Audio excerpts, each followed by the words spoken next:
and on. I kind of choose stories from different places. But this is the most haunted places in the world. Can you go there? Would you go there?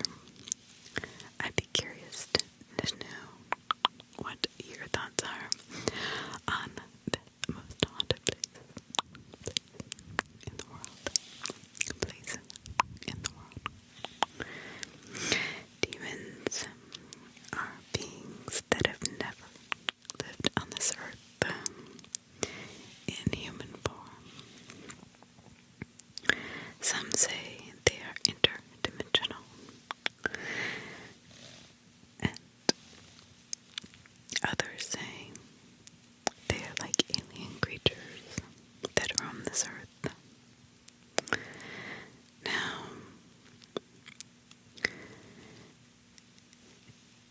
there are many different versions of a demon and how people view them.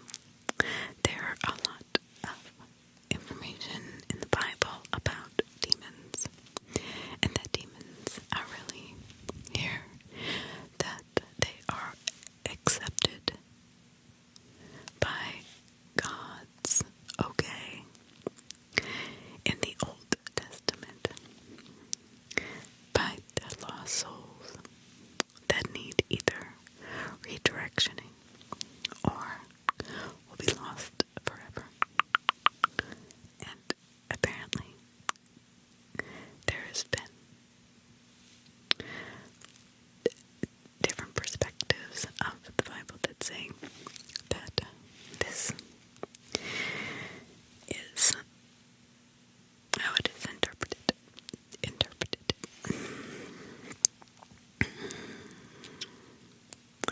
By definition, if we're talking about aliens, an alien is somebody who is classified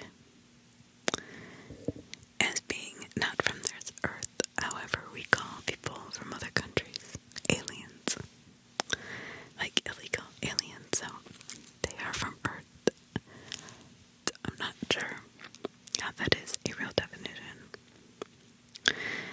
but my definition of a demon is those that have not walked this earth, the energies, the yin and the yang, that do live among us always, but it depends on our actions, and sometimes if we get lost or stray from what our main mission is, our purpose in life, and start abusing what we were given, those things can get in.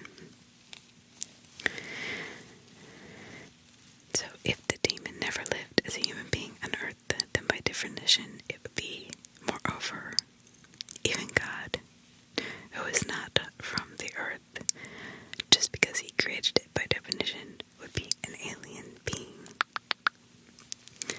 So despite the culture of cinema and ghost-hunting pointing to the cable, they want to believe that demonic infestation is very, very rare. Many investigators who spend their lives in this area are likely to encounter a real demonic infestation. One thing I find fun in this business is that I got a call from people who are convinced that it is haunted by a demon, but cannot find the time to go out because they have the weekend. If there was a demon in their lives, trust me, the last thing you would think about is going to dinner, going to sleep, or going out for the weekend. So, needless to say, if you meet somebody, it will not be long before you would find out if they were possessed by a demon or not. In rare cases, when you do this, you will need professional help from a trained member of the clergy who knows the Bible and knows how to get rid of them. A demon is not something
somebody had been there. I could feel it in my soul.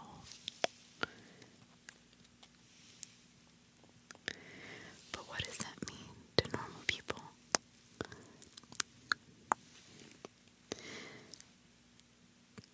They begin to speak to me.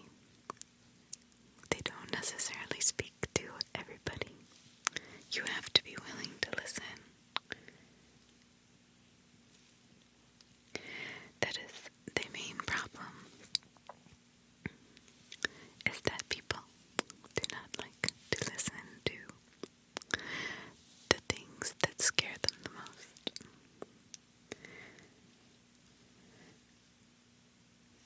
What the present said was, "Now you are really no pain." I did not know what that meant for me or why this entity would say that to me. But then I started thinking of a friend of mine who had been talking about suicide, and my heart sank.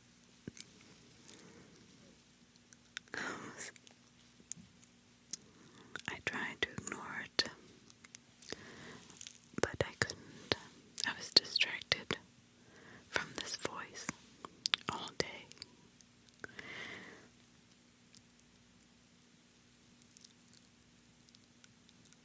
And I was thinking, is this person, was it somebody that had committed suicide that I had known in my past and wanted to talk to me, or was going to? So I finally got the courage to ask the voice, is this Jake? I am not afraid of you. I'm just curious. I was so nervous, and my heart was thumping. Now, not only could I see something out of the corner of my eye, I could see a person. It looked at me with hollow black eyes. Jake, was that? It asked. I am not that. I am you, and you are me. What this sent chills down my spine, and I had no idea what this meant. Was I going to kill myself? Did I need to die? But I started to feel strange, very strange all the time. Like not myself at all. My temper would just freak out of nowhere. I would start throwing things or getting angry or being unrealistically mad at something very silly. And I knew this had to stop, but I didn't know what was causing it. My friends started to, one by one,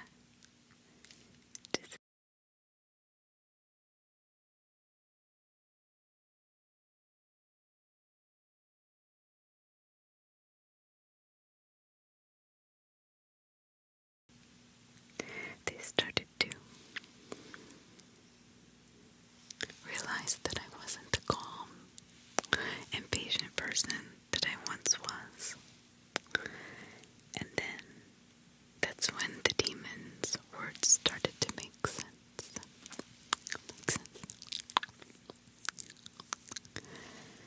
When it said, I am you and you are me,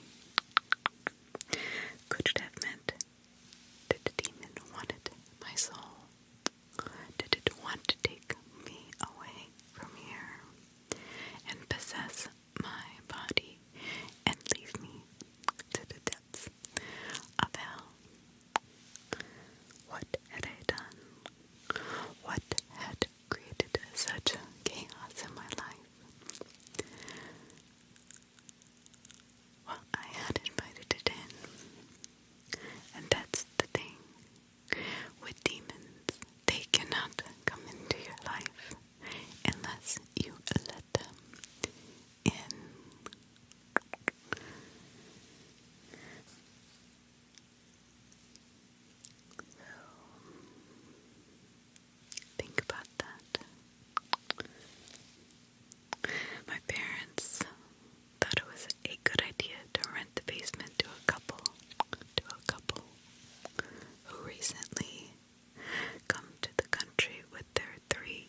so nobody but those 1, 2, 3 little girls were there when it happened.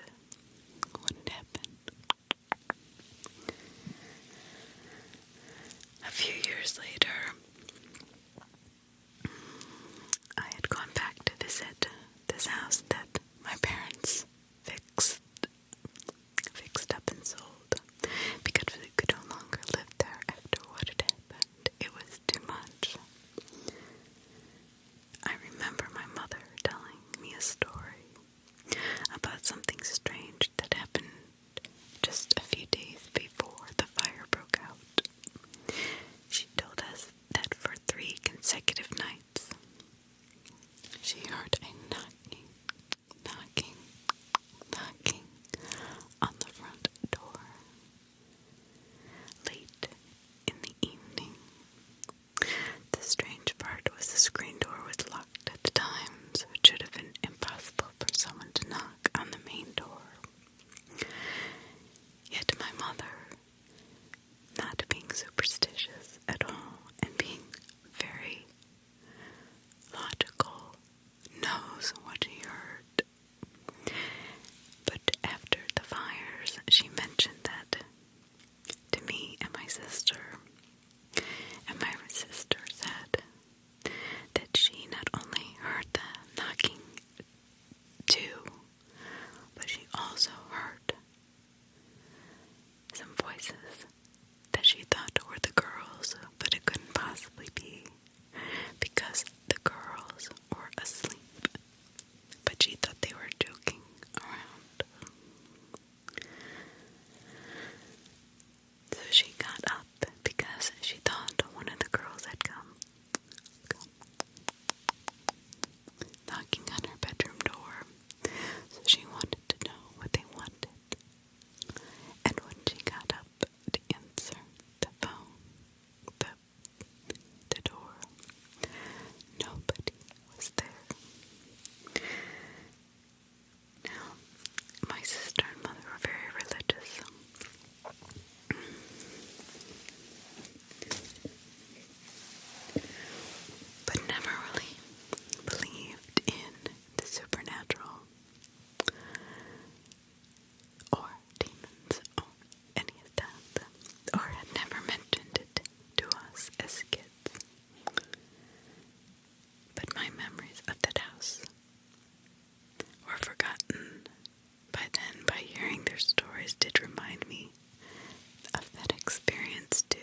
neighborhood itself has gone through a huge transformation. But I've always wondered if those 3 little girls who died were still around, or if they finally moved on after the tragedy. I hope they found peace.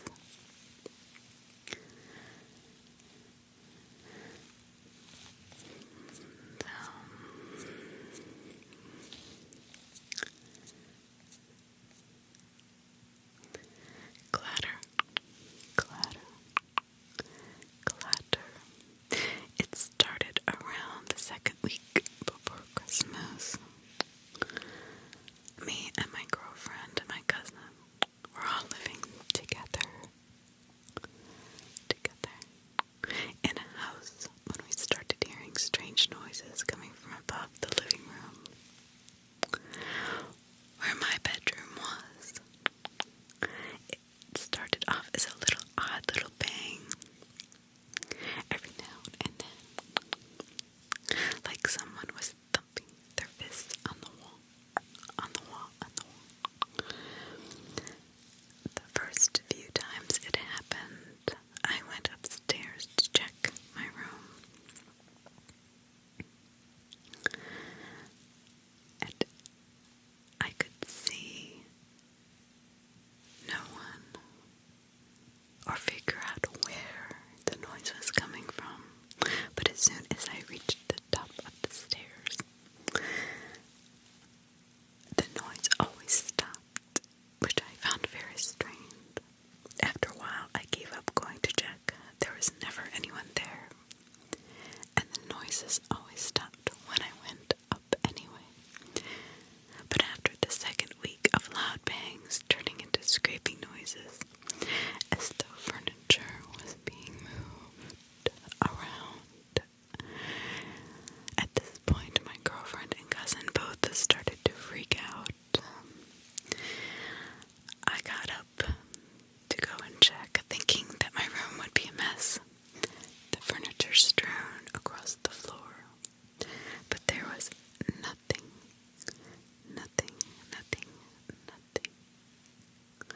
It was all exactly as I left it.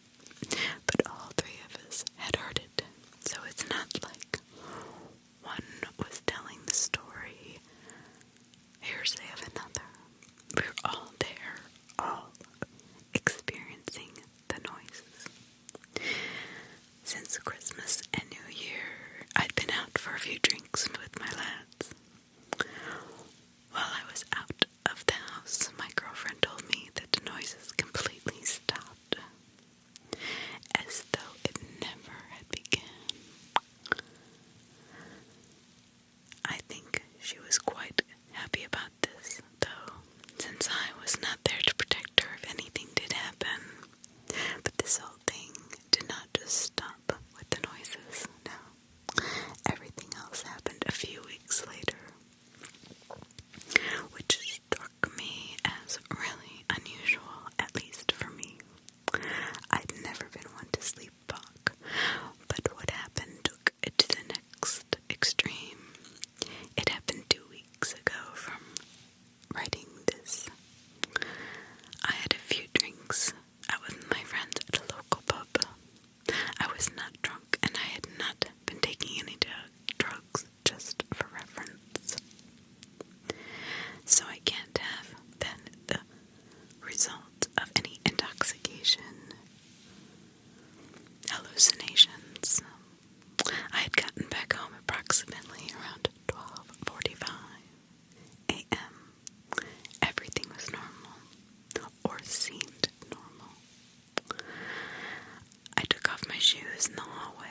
houses in front of me looked like old farmhouses with big wooden beams overhanging the front door and old paneled windows. I could not see inside. There was a black wooden gate right in front of where I was standing. On the other side was a single narrow path, just beckoning me to come walk through it. But I did not want to go. Something told me not to go. There were 3 doors at the end of the path. Behind me was a row of thick bushes, and beyond them I could hear cars passing over a main road. Near the old farmhouses, but set back a few miles, were newer builds with more modern looking fixtures and huge fields that stretched on into the wooded area. As I shuffled through the snow towards the wooded area, I noticed at the end of the street was a turning that led back round to the main road. Beside the bushes, that's when I managed to get my bearings and I realized where I was. The lane. But what was I doing here so far away from my house? I stood there for a long moment wondering how in the world I got there. My house was in the same vicinity, but nowhere near this. It would have taken me at least half an hour to walk here. That's what really was strange. The fact I got up in the middle of the night and just walked out of my house with no socks on, no jacket, in the snow, and walked 30 minutes away from my house. I was wearing a thin t-shirt and trousers, completely barefoot. I am surprised I did not get frostbitten. It was like a -15 outside. I have no memories of spending time at the lane, so why I had walked in my sleep, no less. How had I managed to get there without waking up? Why wouldn't the cold have woken me up? Nothing like this ever happened to me before. At this point, I was so confused and absolutely shattered. I just wanted to get home and climb into bed and hopefully wake up feeling normal, because I didn't. Turning my back on the houses, I started walking in the general direction of my house.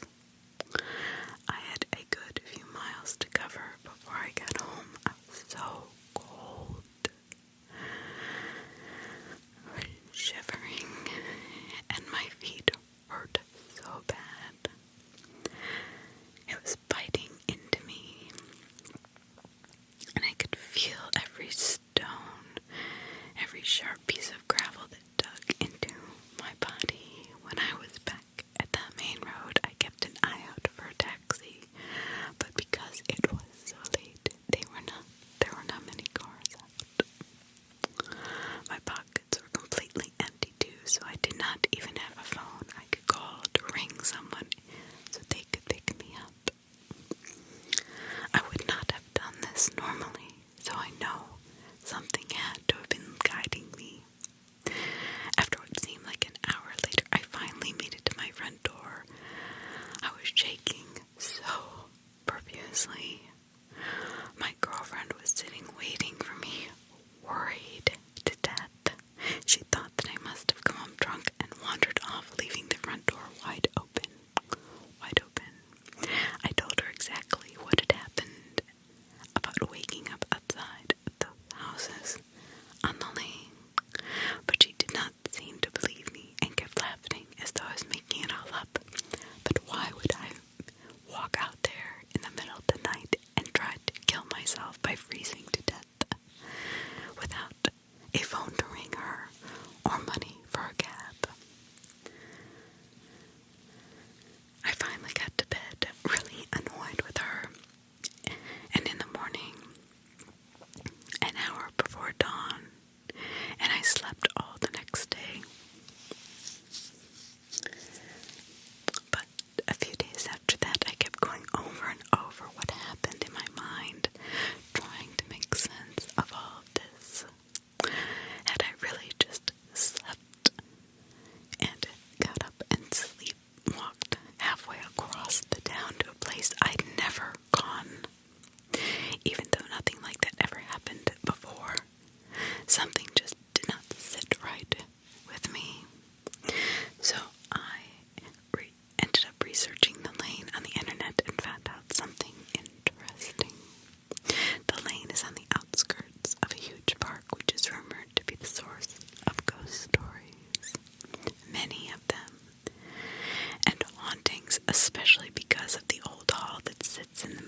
house, but there were only 7 properties on the lane, so it had to be one of them.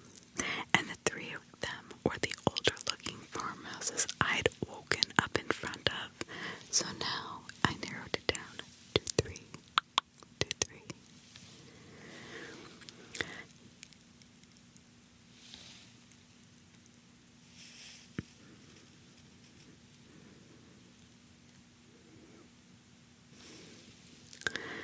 So I guess the family was living in one of them. Even now I have no idea how I managed to get all the way over there, or even why I ever did it.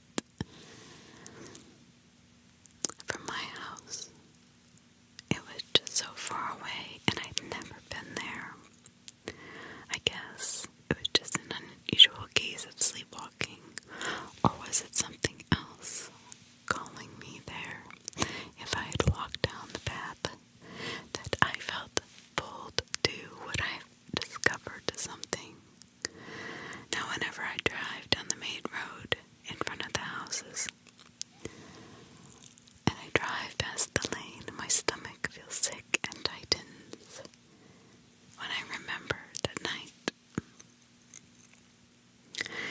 It was late in the year of 2009. The haunted device, and I had just purchased a new cell phone. Everything was fine and working as it should be until a few months later, at the beginning of 2010, when I believed a demonic entity briefly took up residence inside my phone. I had just returned home to running some errands. I put it down on the dresser. I switched on the TV set and I began to relax. As I watched the show, I saw something move out of the corner of my eye. Something dark, blacker than the blackness of the dark. It distracted me. I looked and I saw a small black cloud, smaller than the size of my palm, hover into the room. As it passed over my phone, it seemed to disappear inside of it. At first, I didn't pay much attention to it, thinking it had been just a floater or a glare in my eye. So when I went on with my day. But after that, my phone was never the same. I began having a hard time reaching people, and when I tried to call somebody, I could hear nothing but static and white noise. Yet the phone itself was completely fine. While it was unusual for me to get calls from family, friends, and acquaintances on a regular basis, they all stopped. Nobody called me. Nobody ever called me, and I never got a missed call notification, not once. Things went on like this for about 2 weeks, but I still was not sure if it was my phone or something else. Then one day, out of the blue, my sister called. When I answered, she seemed to be acting strange. The first thing she said is that you, Maya? Which I thought was odd since she knew it was my number. I answered, yes, it's me, and part of her seemed almost relieved. When I asked if something was wrong, she brushed it off and went on with a normal conversation, but I could tell something was bothering her. After that, other people stating calling me too once. They had all said the same thing, that they had been trying to call me for the last few days, but were not able to get hold of me. I brushed it off as nothing, thinking I had a weak or bad reception or something. But then I got another call. It was from an editor I had been working with on a project. She told me she had been unable to get in contact with me, just like the others. But then she said something else that got me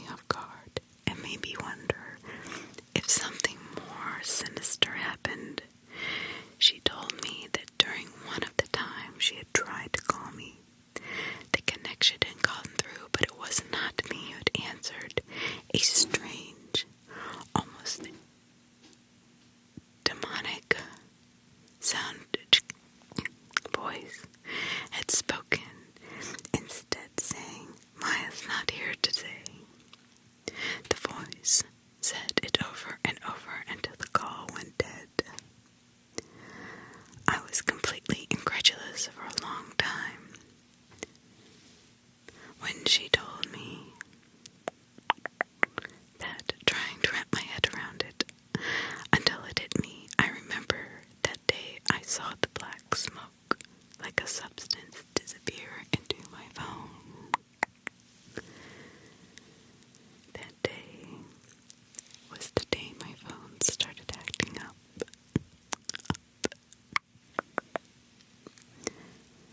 It had to be related. And the only thing that I could think of was some kind of demonic entity had taken control of my phone. It must have eventually just moved on. And that's when the calls began to connect to me. I guess I was not weak enough, or a good source for it to live in, and it just decided to move on.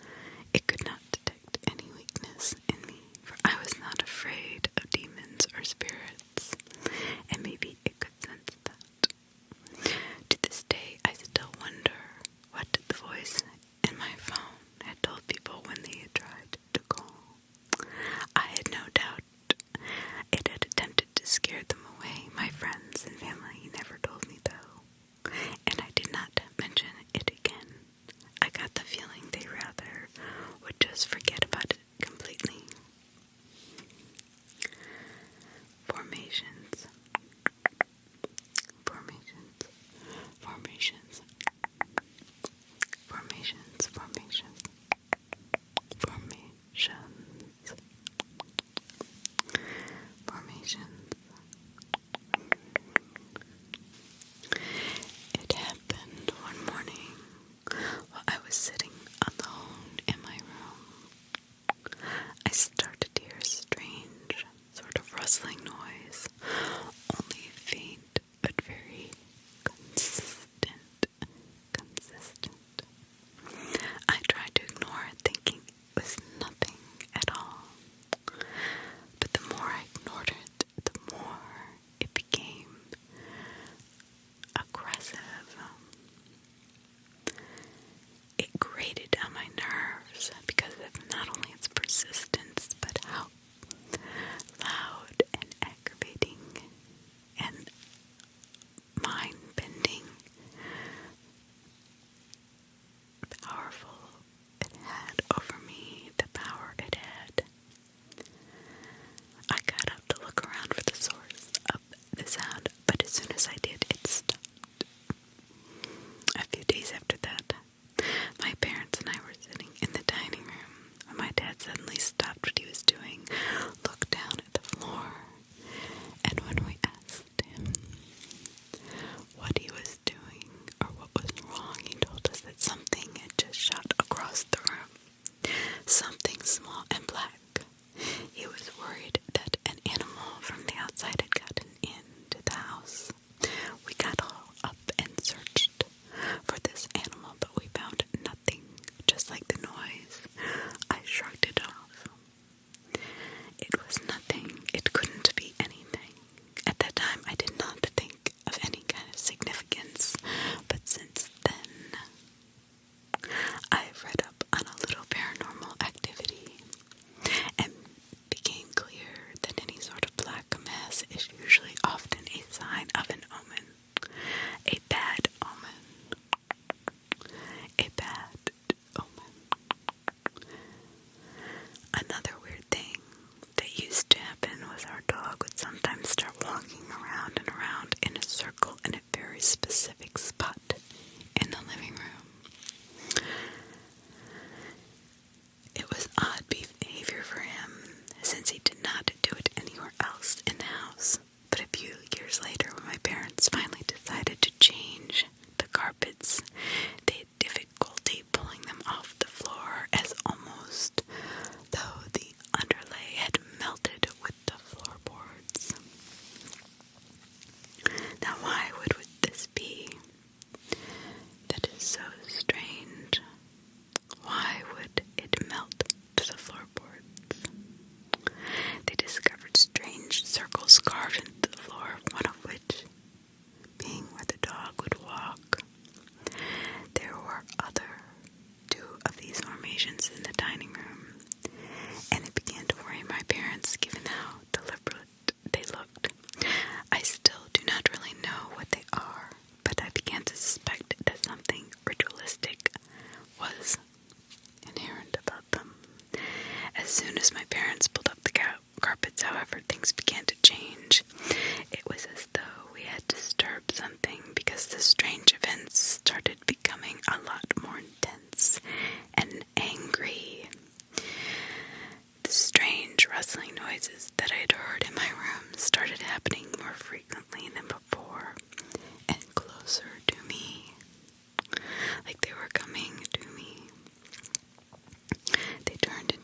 scraping against the wall, like a knife or something very sharp and metal that would cut deep. The noises generally stayed in one area, but sometimes it moved around the room. I began to wonder if a bird had somehow gotten in the loft and could not get out, but I was reluctant to tell anybody, in case it was a nesting bird and I did not want my parents to put down bait.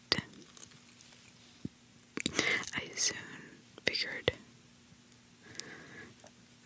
out that the birds would hatch and fly away and the noises would stop. But see, they never did. That's the thing. It just got worse. It got to the stage where the noises would have happened every time I was in my room.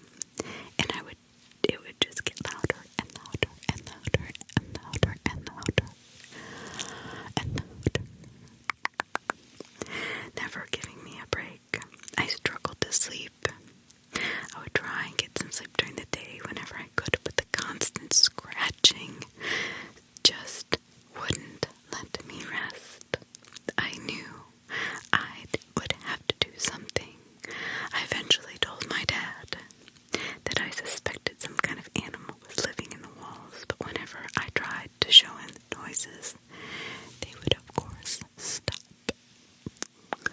As soon as I called for him, the noises would just disappear. He phoned up a company to come and check it out, but when they came to investigate, they found nothing in the space above my bed. There were no droppings of animals living in there, and there was no way for them to get in it either. But the guy put down some bait and promised he would come back in a week to check and see if it had been disturbed. Even after this, the scratching still carried on, so I began to sleep in the lounge on the ground floor, since I only ever heard the noises in my room. I figured I would be able to get some proper sleep in there, and luckily I did. Then one weekend, when my ex was staying over, I started to hear the scratching again. This time it was on the ground floor lounge.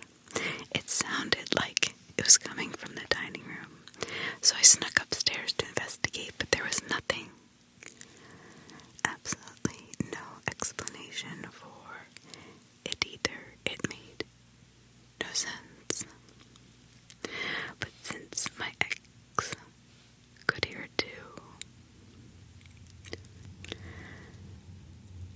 I was glad someone other than myself had finally heard the noises. I wasn't just imagining it all. The bait man came a week later to check on the bait, but reported that nothing had even touched it. It was exactly as it left. During this time, I also started getting the strangest feeling that there was a small child in the house.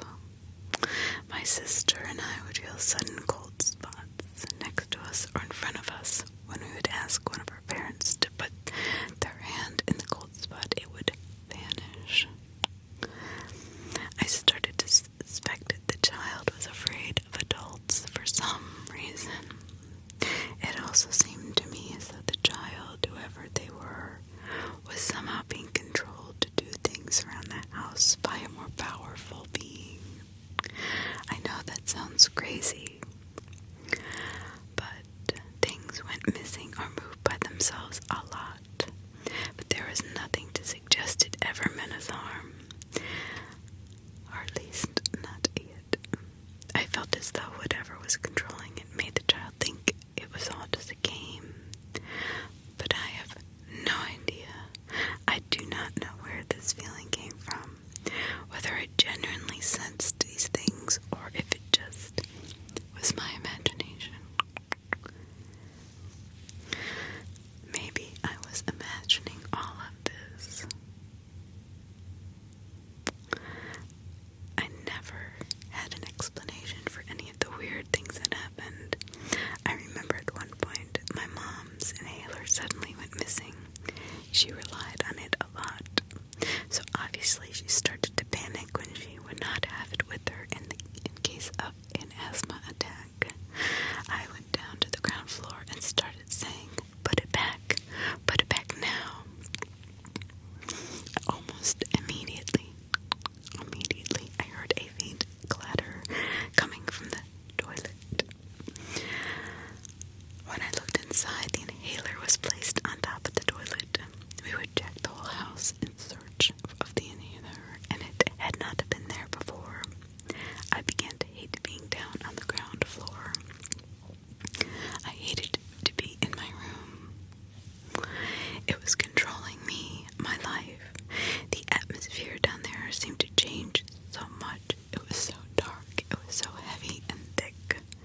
I did not understand this. There seemed to be more energy down there too, strong enough to make the washing machine move by itself a few inches across the floor. It had not been switched on at the time, so it was not like the vibrations had caused it to move forward, and almost as soon as my dad pushed it back, it moved again.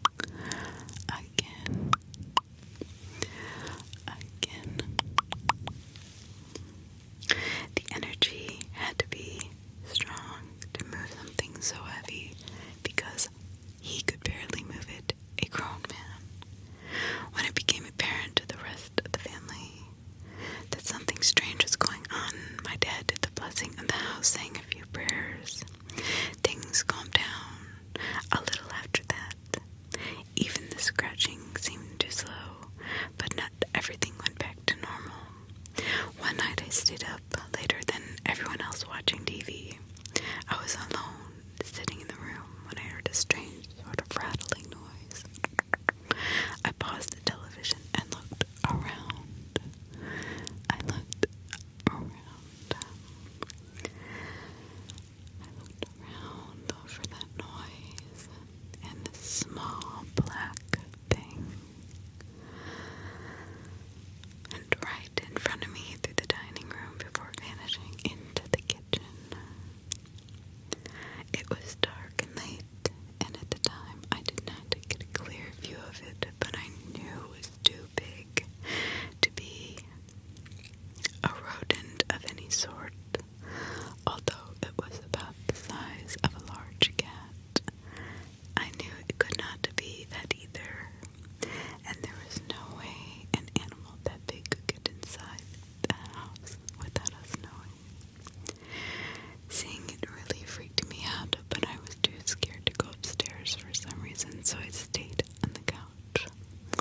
I decided to browse on the internet for a while. I remember telling my friends what had happened with the little black thing, and they went on to tell them about everything else that had happened in the house, and how I thought it all had stopped now. But then, almost as if something had been reading the messages over my shoulder, the scratching began again, but this time louder and more aggressive,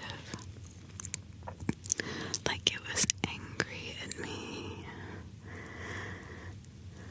And as soon as I would look for it, it would stop scratching. The next few hours that followed were some of the most frightening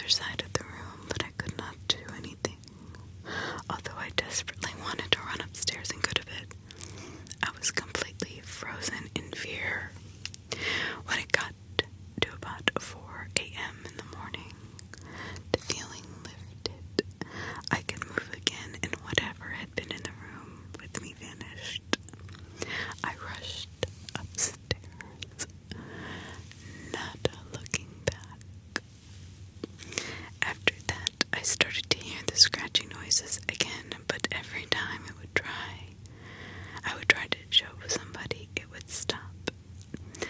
I was starting to get tired of it all, so I told my parents that the scratching had started again, and also the night when I had felt trapped by something in the sitting room. My dad told me he would bless the house again, if that would make me feel more comfortable.